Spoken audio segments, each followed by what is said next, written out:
Day 13. Deuteronomy 13. Deuteronomy 13, 1-18. If there arises among you a prophet or a dreamer of dreams, and he gives you a sign or a wonder, and the sign or the wonder comes to pass of which he spoke to you, saying, Let us go after other gods which you have not known, and let us serve them, you shall not listen to the words of that prophet or that dreamer of dreams. For the Lord your God is testing you to know whether you love the Lord your God with all your heart and with all your soul.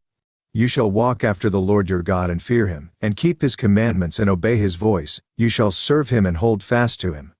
But that prophet or that dreamer of dreams shall be put to death, because he has spoken in order to turn you away from the Lord your God, who brought you out of the land of Egypt and redeemed you from the house of bondage, to entice you from the way in which the Lord your God commanded you to walk. So you shall put away the evil from your midst. If your brother, the son of your mother, your son or your daughter, the wife of your bosom, or your friend who is as your own soul, secretly entices you, saying, Let us go and serve other gods which you have not known, neither you nor your fathers, of the gods of the people which are all around you, near to you or far off from you, from one end of the earth to the other end of the earth, you shall not consent to him or listen to him.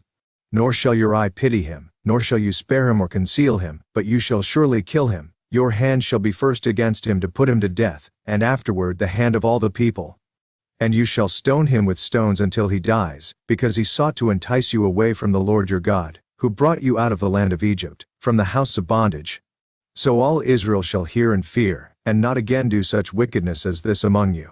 If you hear someone in one of your cities, which the Lord your God gives you to dwell in, saying, Corrupt men have gone out from among you and enticed the inhabitants of their cities, saying, Let us go and serve other gods, which you have not known.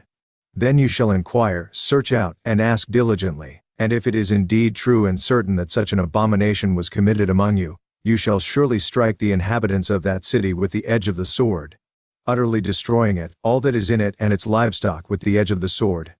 And you shall gather all its plunder into the middle of the street, and completely burn with fire the city and all its plunder, for the Lord your God.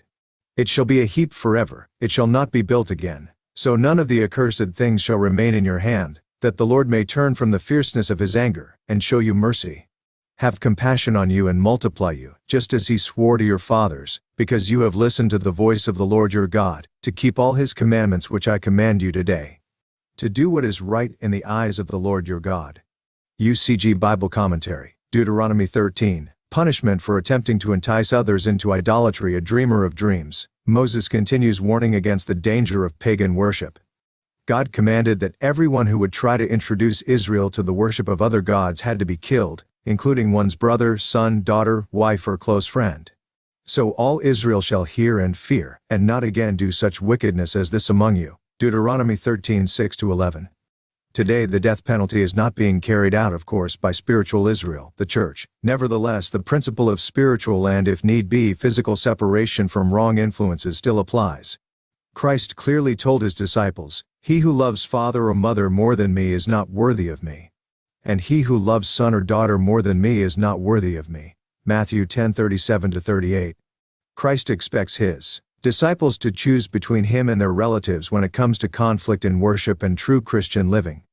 We are to leave every form of paganism, and we are not to allow anyone to entice us to return to it. In addition, Israel was admonished to not be deceived even by a prophet or a dreamer whose prophecies or dreams came true, if his goal was to influence others to worship pagan gods. Deuteronomy 13, 1-5. Rather, such a prophet was to be killed too. Isaiah later gives us the way to discern a false prophet or teacher, to the law and to the testimony, i.e. Holy Scripture. If they do not speak according to this word, it is because there is no light in them. Isaiah 8:20. Sometimes false prophets will arise, prophesying events that do come to pass so as to test us in order to know whether we really love God with all our heart and soul. Deuteronomy 13:3. In fact, in a few years from now, a powerful religious figure will appear on the world scene called the lawless one or false prophet, who will perform signs and lying wonders. 2 Thessalonians 2:9. Satan will give him the power to do so, and by those signs he will deceive the multitudes. Revelation 19:20. For more information, request or download our free booklet, The Book of Revelation Unveiled. Also at that time, false Christs and false prophets will rise and show great signs and wonders to deceive, if possible, even the elect. Matthew 4:24. Therefore, signs and wonders are no proof that the person performing them is from God. Yet, unless we have received the love of the truth, 2 Thessalonians 2:10, and are seriously committed to God's way of life, we too can become deceived by those mighty signs, believing that because of them the religious message of the prophet or dreamer must be believed and followed.